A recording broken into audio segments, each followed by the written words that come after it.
Good afternoon and welcome to our HR Quarterly Updates webinar. My name is Michelle Maaien and I'm here today with my colleague Maarten van Kempen. Hi. Good afternoon and thank you all for joining us.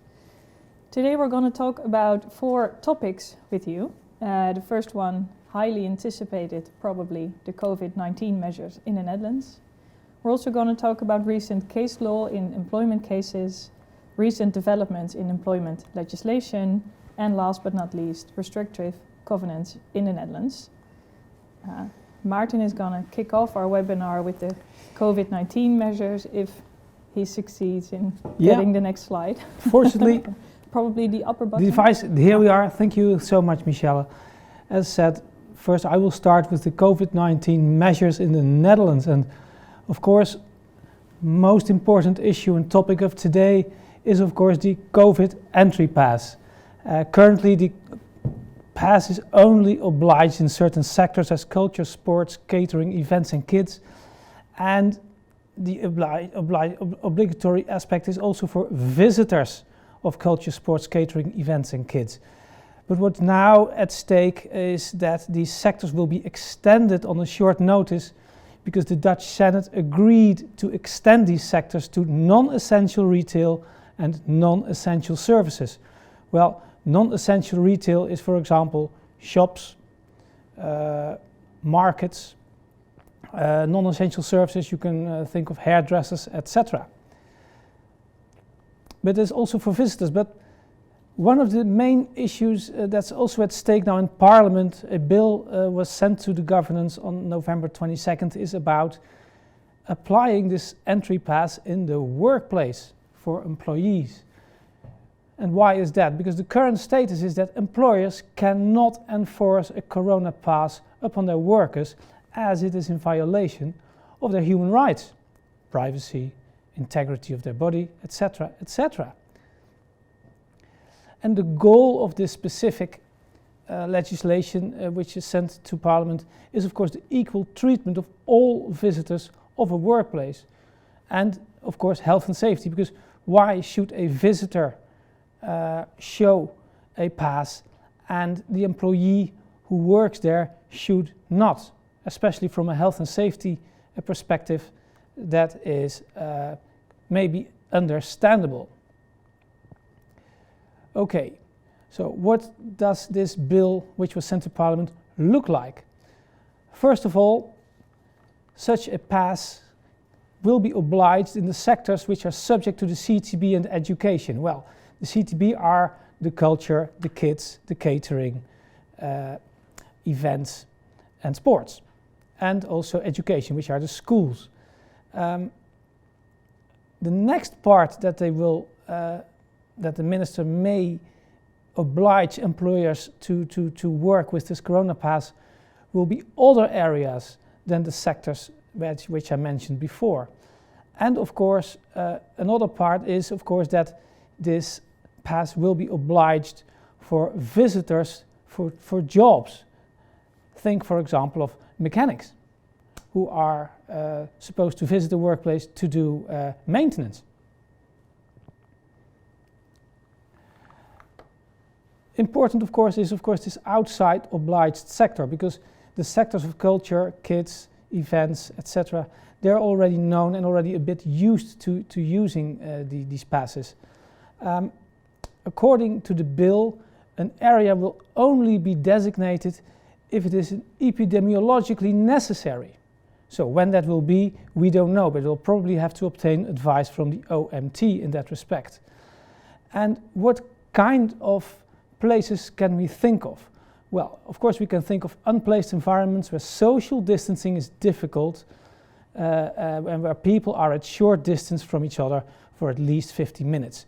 So think, for example, of certain factories or in buses. And who is going to do that actually? Who is going to use that pass? Who's going to execute it? Well, it's going to be executed by the employer, and that means that if such a pass will become obligatory on the workplace, it's the employer who will have to control each employee at entrance whether or not it has such a corona entry pass. And that of course will lead to certain discussions, especially when these employees don't have such an entry pass. And if an employee does not have such a pass, then it is certain that the employer should try to have a look at the actual situation of the employee and about possible solutions that are possible within the establishment framework. For example, working from home. So if a certain employee is not able to enter the premises of the company, then you should look for another place to work or work from home. And if such a discussion has taken place, it is advisable that you put up such a conversation in writing and make sure that it is clear that the discussion has taken place and that all solutions have been addressed. And it is also advisable that such an employee receives such a discussion in copy for its own. And of course, one of the things is that an employee who has the possibility to do this, to work somewhere else temporarily, that is something that the employer will have to address very carefully, because of course it is clear that an employee who is not able to obtain a corona pass, for example, because he's not willing to vaccinate, but testing is difficult because it's far away, then it is in the interest of the employee that the employer indeed tries to find a suitable place elsewhere. But in the end, if that is not possible and such employee does not have or is able to show such a CTB, and the temporary performance does require his presence, then he cannot be tolerated on the workplace, unfortunately. Martin, yes. We have a question from one of our viewers. The question is, will the entry pass be required for all employees in the organization, also the ones who are maybe not in contact with visitors? So for example, employees who work in other buildings separate from where the visitors come. That's a good question. When we look at the sector, the obligation per sector, if the people working in that specific workplace where visitors are supposed to show such an entry pass, then it will also be the same for employees. But when we're looking especially about, when we're looking at, let's say, outside sector workplaces, there you will see that the ministry can designate specific places of work. So for example, you have a company which partly is a factory and partly is an office. Then it might be that such a CTB may be designated for the factory, but will not be designated for the office. But I can imagine that, for example, in the industry for museums, for example, they have the part of the museum where the visitors come, but they also have a separate part with administrative staff. Do you think that they still need to show an entry pass? Difficult to say. If they, for example, if they would have separate entrances, that might be helpful. So probably when we're looking at the museum and we're looking at the museum area, then when you have the administrative staff who is working in another part of the building, but would enter the public area, because the sectors we're talking about are all public areas, then at the entrance of the area you may have to show your pass. Yeah. But that may not be the case if you just stay in the office. Yeah, and if you have a separate entrance, there may be a possibility to get an exception for these employees. It's not an exception. It's all very depending, of course, on how the ministry will carry out this ministerial regulations, because it's all about the minister who will carry out those bills and those obligations. So we have to await the final wording of the legislation. Absolutely, absolutely. And of course the matter is that suppose that you do have an employee who is not able to show such a pass, and he is supposed to enter the work floor and he's not allowed to enter the work floor because of it. Then the question arises, of course, do you as an employer have the obligation to keep on paying his salary? The bill is not very specific about it, and they say, well, look, that may be the case, but it is all should all be considered in the employment relation, and which means that, of course, as an employer, you have to try to find suitable places elsewhere, and of course, it's also about an employee being able to test easily or not easily. All circumstances of the case will have to be considered in that respect. And for example, if you are in the maintenance and you're supposed to go to a customer, for example, a museum, and you have to enter the museum to do your job, but you're not allowed to enter. The question also will arise, will the employee be entitled to salary at such in such occasions? And it was also a question for employers, how shall we cope with employees who are sent out to customers who are supposed to use these corona passes? We have another question. Yes. The question is, do employees who work in a drugstore, for example, like Ethos or Kruidvat, Yes. will all need to show their entry pass? So I guess it's The question is a drugstore an essential or a non-essential store?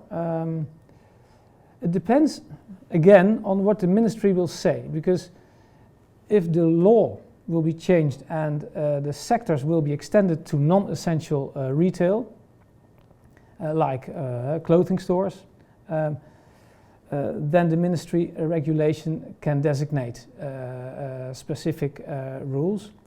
But I would say yes. because a drugstore would be considered an essential retail. Yeah, but even if it would be non-essential, it is still a public place where everybody can enter, where it's crowded. Yeah.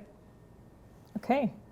Another question, I think, which is related to the salary payment. Yes. If an employee is not able to show an entry pass, and you are able to offer other work, Yes. for how long do you need to do that? Is it just one time? Is it for half a year? Is it for the duration of the legislation? In the end, if an employee is not willing to test, and if he's not able to show a corona entry pass because of that, because he's not willing to get vaccinated and he's not willing to get tested either, then this wage payment will be at stake for the employee. I think that we can be pretty certain of that. Mm-hmm. The next question that will arise is whether or not an employment contract should be continued in those kind of situations, especially if an employee would not be willing to show up, although he should, according to his employment contract, and he would, let's say, affect the company's business in a negative way. Yeah, but I can imagine that maybe for a day or a week, it's more easy to change the working schedule and the roster in the company. Yeah. But do you think you would need to do that for half a year, if there is a possibility to do so? Or is there at some point a moment where the employer can say, you can no longer reasonably expect from us to keep on changing this for such a long period of time? Well, the interesting part of not paying wages is that the employee is not having any salary and not having any alternative income. Mm-hmm. If his employment contract would be terminated, then he would be entitled probably to unemployment benefits and maybe even to a transitional allowance. So I would say that if an employee is supposed to work in an environment where such a corona entry pass is required, and he's not willing to do it and not able to perform his task anymore, best would be, of course, for such an employee to to go look for another job where that problem would not occur. And does the bill say anything about employers' liability? No. No? No, doesn't say anything. Okay. It's not a real issue in this bill, because the bill actually is here to minimize health and safety risks. So, but could the employer, for example, say, okay, we're following a statutory legislation and obligation, so therefore can avoid being held liable? Held liable in the case of non-discrimination, maybe, probably so, because there is no option. The employer does not have a choice. So this obligation follows from the law directly. Yeah. So I would say that I don't see problems there. But it's interesting, the question actually is interesting, because if we look at the original bill which was submitted on November 22nd, it looked a bit different. Because in the original bill, it contained an option for employers to use a Corona entry pass. It was not an obligation, it was an option. And they've taken that option out and made it an obligation, which is much better, because otherwise you move the discussions about whether or not a Corona pass should be used on the workplace to the employer himself. And now it is just the Parliament and the government who decide whether or not it is to be used. So it's following from the law and therefore obligatory. So there's no need to use a works council or any other co-determination in that respect. It's just the law that has to be followed. Okay, well, it's a hot topic. We have some more questions. One is a more practical question. Yeah. The check for the Corona entry pass needs to be done by the employer. Yes. But who qualifies as an employer? For example, if your employee has to work in a store, can it also be the store manager who does the checking on behalf of the employer? Good question. I would say yes. Yeah. Yes. The one who's leading, the leader. Yeah. So that could be a store manager. Okay. And another one, when an employee has a job to visit retail stores and is not willing to vaccinate or test or wear a face mask, what to do? I understand the question. I think you're going to talk about face mask later on. But as soon as this law comes into place and the minister decides that in the retail sector, let's say non-essential retail sector, a Corona entry pass will be required. It will be required either for visitors, people, for the customers. So it will also be obligatory for all other sorts of visitors. So Yep. there's no option for such an employee not to do so. But if he does refuse, then we go back to what we just discussed, that you may need to investigate whether you can temporarily offer them another job, etc. That's true. And this is interesting, because this kind of problem will not only occur in people visiting retail stores on behalf of a retail group, but also for especially in the maintenance sector, but also in the transportation sector. Think of truck drivers who are supposed to drop their load near a factory. What are we going to do about that? What are we going to do about the airplane staff? And this problem already occurs, because especially in the transportation sector, we see that we have international truck drivers who are supposed to go to Italy and drop their load. And in Italy, this kind of legislation is already in place. So it's more a roster problem. Yeah. So on your sheet, you mentioned that the Parliament is still strongly divided. What's the current status of the bill? Well, it still needs to be it's really at the beginning. I mean, the government really has pushed this as soon as possible, and they actually already, when they submitted this bill on November 22nd, I think they already estimated that it would have passed the Tweede Kamer by now. And actually I asked for that, because then I had something to say about it, but unfortunately Parliament is so strongly divided that they've actually more or less postponed it a bit. So probably First discussion will take place hopefully next week. And I think that many MPs will await how the virus is developing. I mean, if it would stabilize, they may say, well, maybe it's not required anymore. We're not sure, but what we do know is that it's strongly divided, and it's probably a 50-50, I would say. And we know that the unions are very much opposed. And why? Because there's this dilemma. Because employees don't have a choice. I mean, when you're a customer in a retail store, it's your choice whether or not to enter. An employee who is working in a retail store does not have that choice. He has to come. There's no way. Also, you cannot work in a retail store from home. So that's a dilemma, also mentioned by the unions. And those employees, they depend on this work for their income. So actually, this is actually dividing the parliament in the Netherlands. I know in other countries it's not such a problem. They just did it, but in our beautiful country we do. And that brings me to another issue, which is this one: 2G or not 2G. I mean, the Corona entry pass, which we just discussed, is based on 3G, which means in Dutch gevaccineerd, genezen of getest, which means in English vaccinated, cured or tested.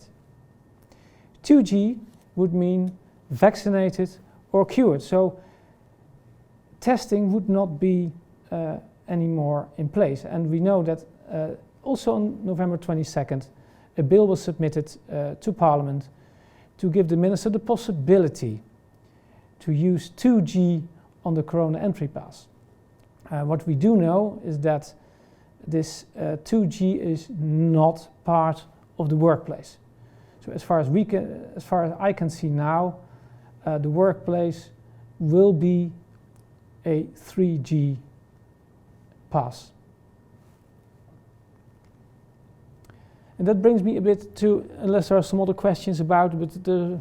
Yeah, but maybe we can use them as a summary to round up the topic. Yeah, because another issue, of course, still is mouth masks. And the question that's often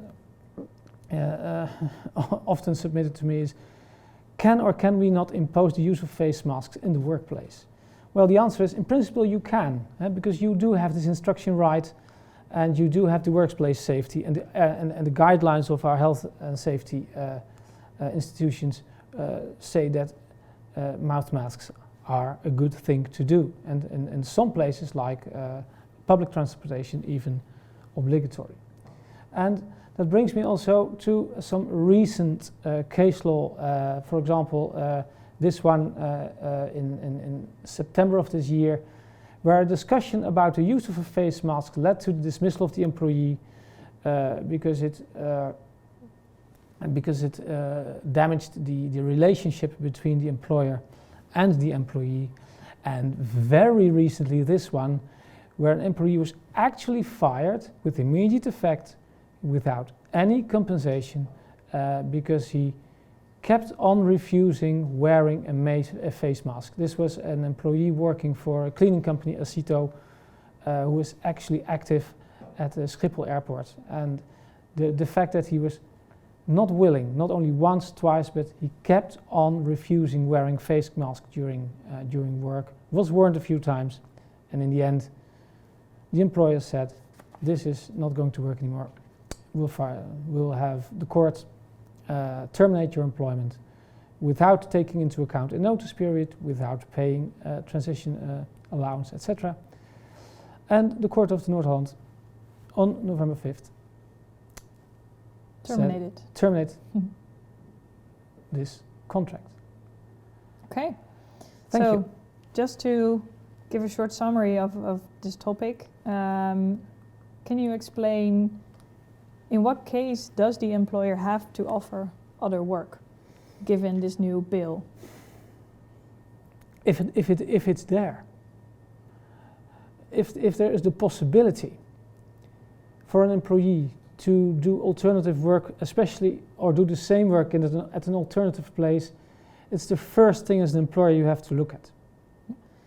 But we still don't have an obligation to get vaccinated in the Netherlands, so No. employees still can refuse that, Yeah. which may lead to not being able to show the entry pass, even though it may be necessary. Yes. So then the fact is the employee needs to show the pass, but they can't.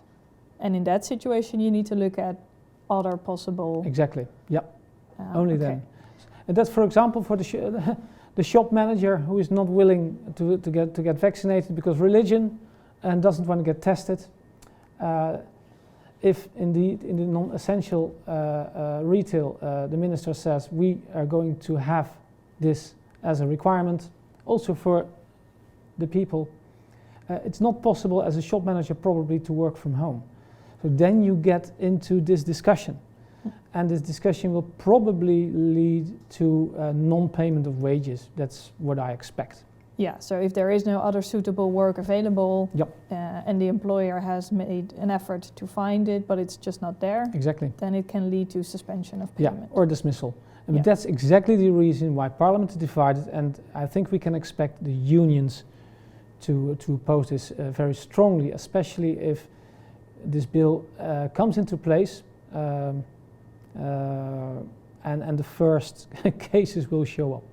And there's of course a gray area as to what can be considered another suitable position. For example, if you work as a security guard in a museum, can you then expect them to do training from home? Is that considered another suitable job? Or I would say yes. yeah. I would say that if you're not willing to show up at the workplace and your employer has other work for you, that I think that it will probably quickly be suitable because there's no other solution. Yeah, but doing online training for 6 months, I assume will be asking too much from the employer. Yeah, because the other suitable work should be real work. Yeah. I mean, if it's not real work, If it's not there, you don't have to come up with no, you don't have to think of something. I mean, it has to be valuable to the company, and of course, it probably has to be a little bit in line with the salary you make as an employee. I mean, if you're a highly skilled, highly paid, let's say you work as an analyst in a laboratory, and you don't want to do administration. and you don't want to do some easy administrative work, but even if you're happy to do so, but let's suppose that this analytics that you do, that your salary is about, let's say, 3,000 or 4,000 euros a month. But the suitable job that you can do from home actually has the value of, let's say, 1,500 or 2,000 euros. So what will be the case then? Yeah. One of the questions you can think of is, okay, we have not a suitable job for you, but it also has another salary, so we're going to pay you the other salary as long as you're not willing to fulfill your current job. So then maybe a final aspect we haven't discussed yet is the privacy-related aspect. Yeah. So you cannot process sensitive health data of employees. True.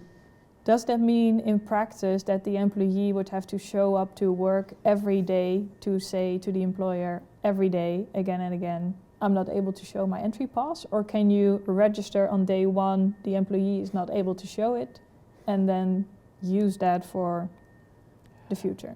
I would say, I wouldn't say the latter actually. I would ask him, I mean, if you have to show up, you have to show up. And if you cannot come, I would say that you have to do this on a daily basis in the beginning. You may even need to help the employee get tested. So offer to make an appointment for them, or... I would say so, yeah. I mean, especially bigger companies, they might consider getting test facilities nearby. Or, for example, when you have these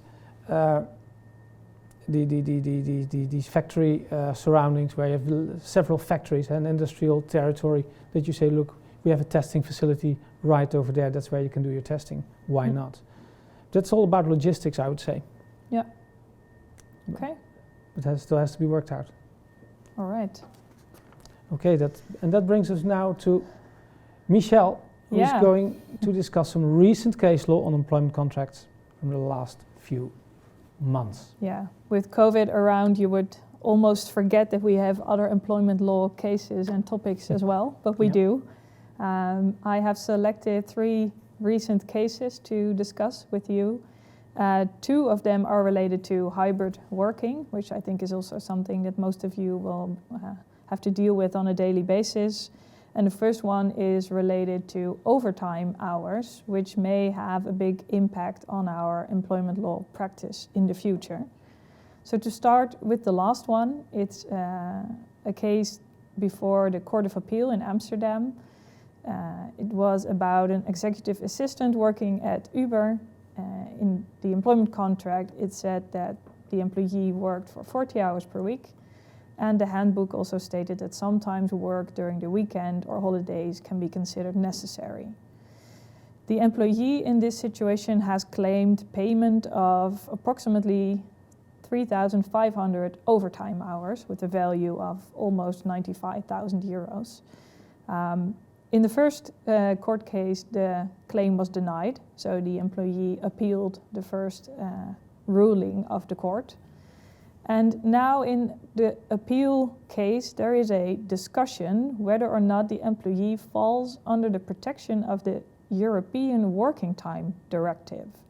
And why is that important? That is important because if the employee does, Uber should have registered all the employees' working hours, which they haven't done. Another discussion in this case is if the employer instructed the employee to work these hours or not, or did they explicitly or implicitly agree to these hours, which is one of the conditions for the employee to claim payment of these overtime hours. So this court case is actually related to a European directive, the Working Time Directive.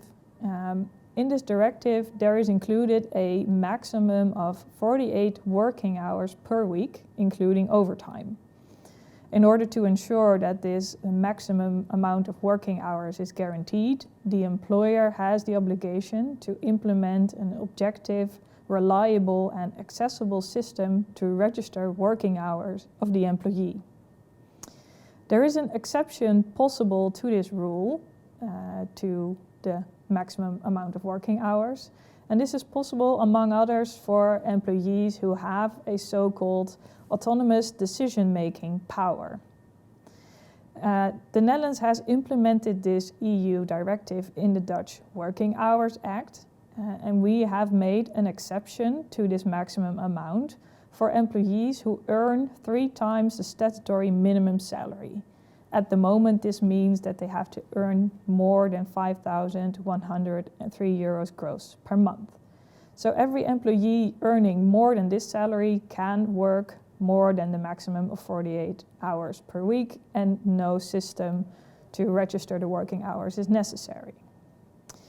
The discussion in this case now is that our exception, which is based on 3 times the statutory minimum salary, implicates that we in the Netherlands think that employees with a salary above this amount are considered to have this autonomous decision-making powers. You can, however, imagine that maybe not every employee earning this salary every month also has an autonomous decision-making power and maybe still would have to fall under this directive. So the question now before the Court of Appeal in Amsterdam is whether or not this exception we have made in our Dutch Working Hours Act is compatible with the EU Working Time Directive. And if this is not the case, and that still needs to be determined, but if it's not the case, then that could have a huge impact for employers, because that could mean that this exception no longer applies just because someone earns more than 3 times the gross minimum salary.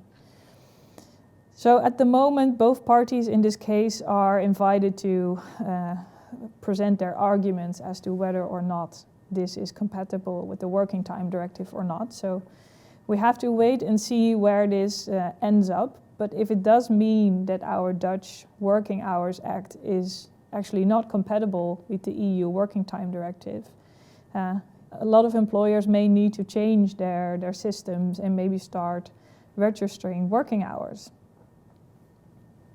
I see also someone raised a question.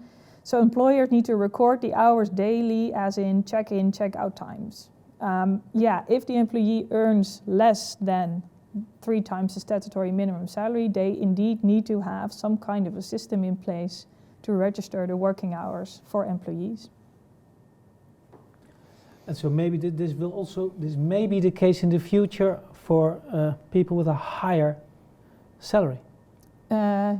Because maybe the fact that we have linked this salary to the autonomous decision-making powers is not compatible, and maybe it should not be assessed based on salary, but based on someone's position and whether or not they have this decision-making power. It is. So actually, let's say the shop manager, would he be someone who... Maybe if he has autonomous decision-making powers, yeah. But I assume that if it comes to the conclusion that we are not compatible, we will also get some guidance from the EU as how to decide whether or not someone has this autonomous decision-making power. At least that would be helpful for employers to know. Do you think that we will have to change the law for this? Because now it's limited to a certain amount and not to the criterion that you just posed. Well, if the criteria is in violation of the EU directive, then I think we would need to change it, yeah. So then we'll have to wait for a law change. Yeah. Okay. Okay, so someone asks, our collective labor agreement says that above 40,000 euros, we do not need to pay overtime. This is less than 5,103 euros a month. Paying overtime or not still depends on a number of factors. So it still depends on whether or not you have given the employees instructions to perform the overtime, or whether or not you have explicitly agreed to that. So this salary amount is not the only condition as to the question whether you need to pay overtime hours or not. This is just a part of the discussion. And we're also talking about this limitation of 48 hours, isn't it? It's not about overtime itself, it's about the 48 hours. But the 48 hours include overtime. Yeah. Okay. So do you think that such a regulation then could stay in place as long as you don't go over the 48 hours? Yeah. Okay. Yeah. Another question, whether the EU Working Time Directive excludes the UK due to Brexit. I think that is indeed correct. Yeah, unless the UK has voluntarily decided to still follow this directive, then it's a different situation, but otherwise it will no longer apply to the UK. Okay. Then another case from the District Court Midden-Nederlands. This was about an employee working for a secondment agency who was seconded to the European Space Agency in the Netherlands. In the employment contract, it was stated that the employee will perform his tasks in or from the employer's branch office or seconded at the location of the employer's clients, in this case, the European Space Agency. Due to COVID, the employee was required to work from home as of March 2020. An employee therefore was given permission to temporarily perform his work from home in the UK. Then in January this year, among others for tax purposes, tax I see is not with KS of course, but with an X. For tax purposes, the employee was requested to return to the Netherlands and perform his work from the location of the client.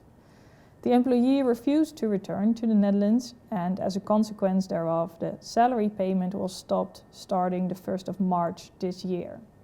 The employee then started a court case to get payment of salary. So, what happened? The question is whether the instruction of the employer to return to the Netherlands was reasonable or not. This instruction was mainly based on the tax risks for the employer if the employee would continue to work from the UK. The employer said that it had to pay double taxes as well as in the Netherlands as in the UK if he would continue to work from there. So how does the court think about this situation? The court says that for starters, the employment contract stated that the work should be performed from the Netherlands. and that the employer in principle has the right to instruct the employee to come back to the Netherlands to perform his work there. However, said the court, is it reasonable to request the employee to return to the Netherlands only for tax-related purposes? The employer said that they had to pay double taxes. However, the other party said, and I think that's correct, there are still bilateral agreements to prevent double taxation. So the employer was not able to prove that it was true that they were going to be paying taxes double. Then the court said that this weighed against the special circumstances in this situation, for example, the COVID pandemic, but also the fact that the employee's son fell into a risk category for COVID. And therefore, the request of the employer to return to the Netherlands was considered unreasonable. And in addition to that, the European Space Agency, so the client where the employee was seconded, also did not request the employee to work on site and also confirmed that the employee could, as long as they were concerned, perform the work from home.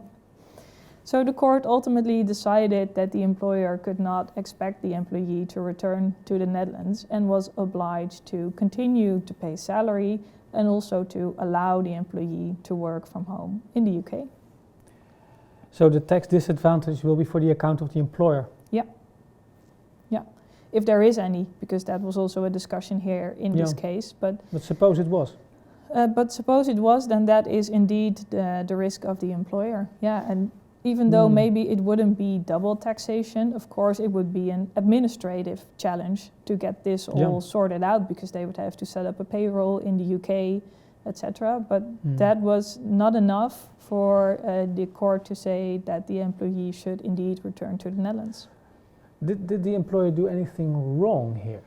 Could they have avoided the situation? Understand that they just said, well, we don't mind you keep on working from home. And if you create such a situation.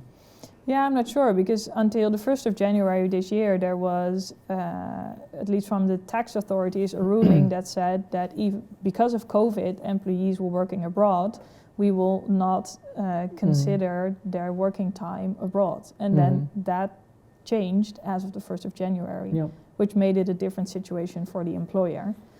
But it was physically possible for him to work from another place? Yeah. Okay. Yeah.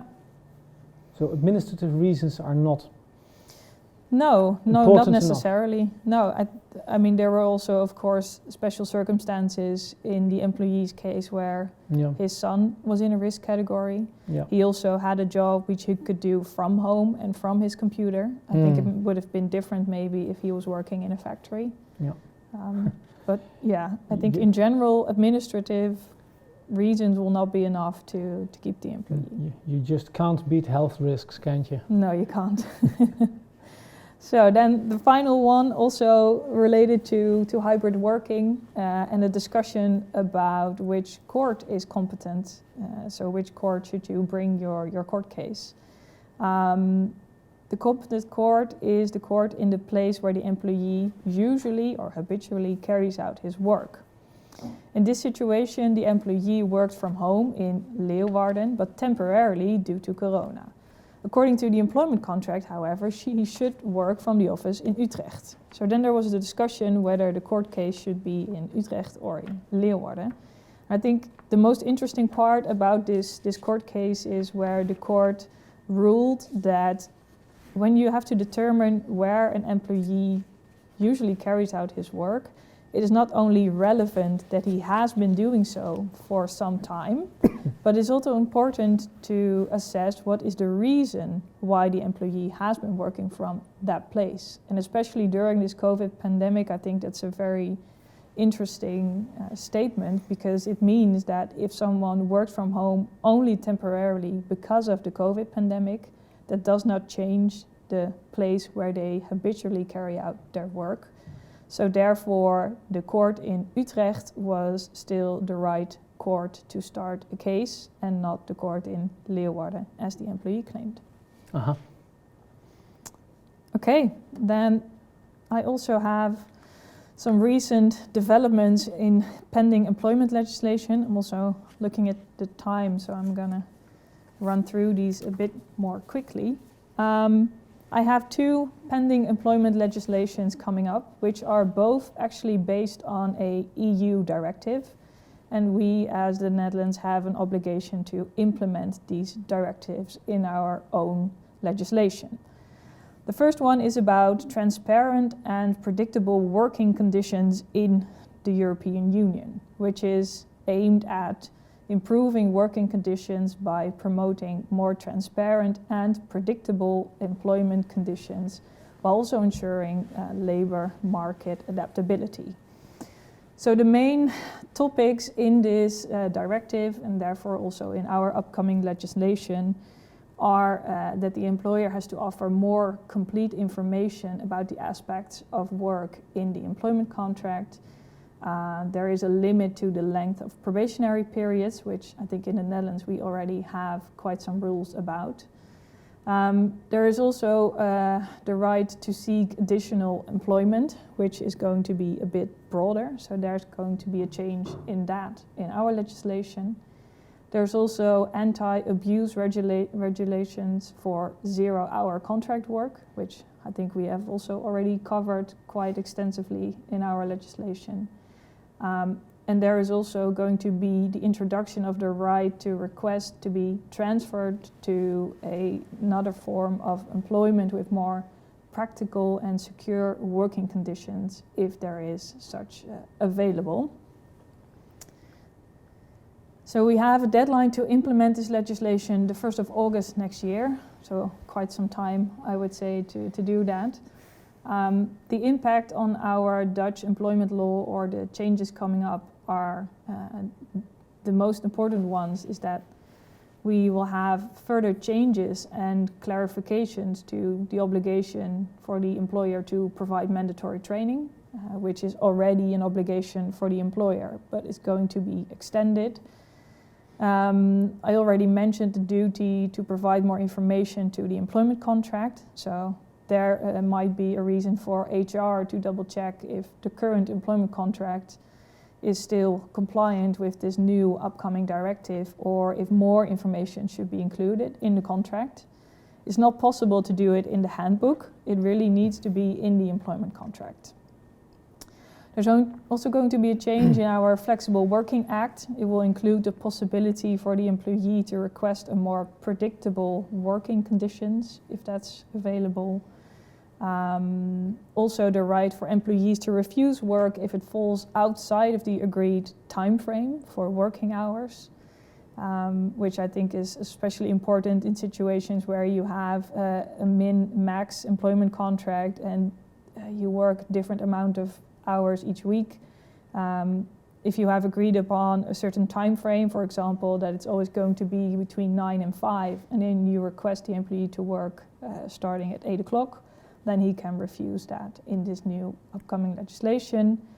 And also there's going to be more rights for employees to have more than one job at the same time. So at the moment you can include in the employment contract that the employee is not allowed to have another job in addition to the one he currently has, and that's going to be more strict. So we're going to keep an eye on this upcoming legislation, and of course we'll inform you further when we have the bill. Probably our next update. In our next update, indeed, yeah. So then the other upcoming employment legislation, also based on the European directive, is based on the Directive for Protection of Persons Who Report Breaches, also known as whistleblowers. We already have, also in this situation, a law in the Netherlands, the Whistleblowing Act. And again, this is also already quite in line with the EU directive, but at some points also needs adaptation to this new directive. This has a more tight deadline, actually the 17th of December. It's going to be questionable whether we're going to be able to make it, but yeah, I think they're still trying very hard to do that. Just to give you an idea of the upcoming changes, there's going to be a broader material scope included in our legislation, which means that the list of breaches and areas that fall under this act is going to be expanded.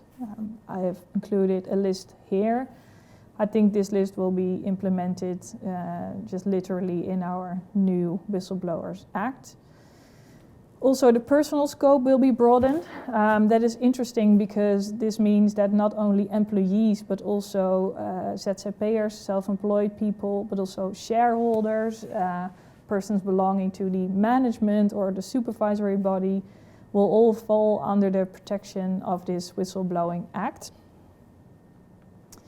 Then there are also some new guidelines as how to the internal reporting channel should look like. Among others, it has a deadline for when you need to confirm that you have received a report. It also has an obligation to make sure that there is a designated person who will treat the report. And there are several more obligations that you can also see on the slide. There's also more obligations in terms of external reporting. So there is an obligation to inform employees where they can do an external report if they want to report a breach. Again, there are also rules here included for how to respond properly, how to respond in a timely manner. And this will also be included, I think, literally in our new Whistleblowing Act. And finally, which is I think also important for the whistleblowers themselves, and which is I think new, is that they will not be considered as infringing any restrictions on disclosure. So for example, if they have a secrecy clause in their employment contract, they are protected from the employer saying that they have violated this secrecy clause when they have reported a breach, which in practice means that it will be more difficult to claim damages or start a court case against a whistleblower, which I think is a huge improvement for whistleblowers, but maybe not very much cheered on by the employers. But, yeah. What about the dismissal protection of whistleblowers? That still applies, yeah, and that's also going to be extended. So in general, whistleblowers should not be treated negatively, and the new act will have a longer list of what is considered being treated negatively. So also not renewing contracts, giving someone termination, dismissal, warnings, official warnings indeed, denying them bonuses, salary increases, etc. So especially in the area of protection of the whistleblower, there's going to be more strict obligations. And I think here also there is an action to take for HR and see whether the current whistleblowing policy is still compliant with these upcoming changes. Okay, thank you. Okay, so then our final topic. Yeah, which is restrictive governance in the Netherlands. The question is, why should we do that? Why should we discuss this now with you? The reason is that we have a very, very difficult labor market at the moment.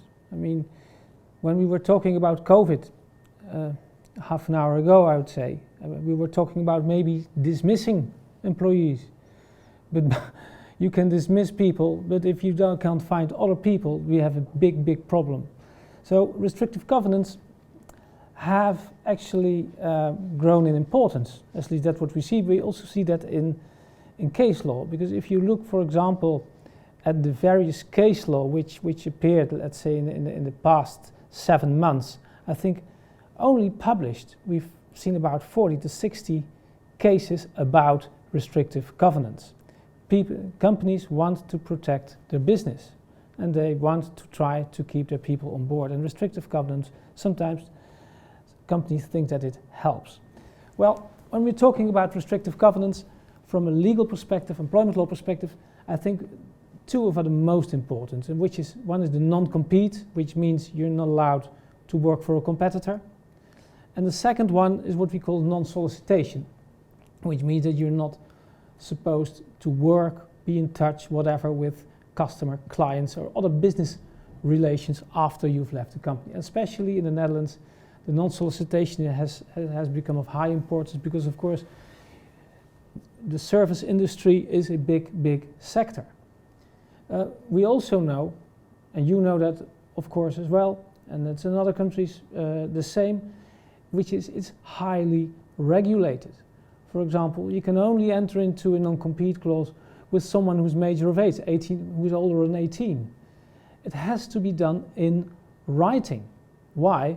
Because the employee you have to make sure that the employee understands that he is signing for a clause which actually limit his possibilities to work elsewhere. And the right to choose your own work is one of the human rights which is also in our own constitution, by the way.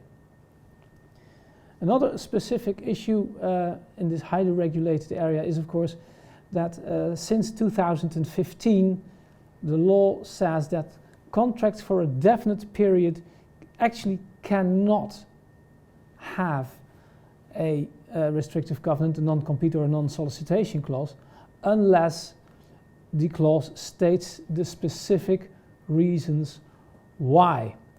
And even if you have a valid clause, then still the court can always balance the interests of the employer and the employee afterwards and mitigate or even annul such a clause afterwards. And sometimes companies, not everybody knows, but an employee can claim compensation if an employer wants to keep him bound to his non-compete clause. And that is not, it happens from time to time. So when we look at the types of conflicts regarding restrictive covenants, we actually see three types. One is of course the interpretation. What actually does the clause say? What is actually forbidden? The second one is of course validity. Was someone 18 plus? Was it in writing? Etc. And the third type of conflict is about moderation, mitigation. It is about it's unreasonable to keep me on this clause because it's too long or other kind of stuff. And for example, when we look at interpretation, we still have a few minutes. I wrote down this clause, and then you see what kind of things we're looking at, because this is a clause which was actually subject to a court case in the end of 2020, and actually it is a non-compete clause which said that an employee is not allowed to work for a competitor in a circle in a radius of 30 kilometers from his current employment workplace. And this employee left the company and started working for a competitor, and this competitor had his office, his statutory office within the radius of 30 kilometers, but the employee actually started working at a location which was outside the 30-kilometer area. So this came to, of course, you will understand, this came to litigation, a court case, and the question was, what does this actually mean, this place of employment? What does it mean? Is it the actual place of employment, or should we look at the statutory place of employment? Well, you may not be surprised, but the Court of Limburg decided that the place where the work is actually carried out is decisive, and not the place of establishment of the employee's new employer. The scope of the non-competition clause at issue is not that it is prohibited to work, but that it may not carry out work. And carry out means actual, says the court. So this means that this employee was lucky.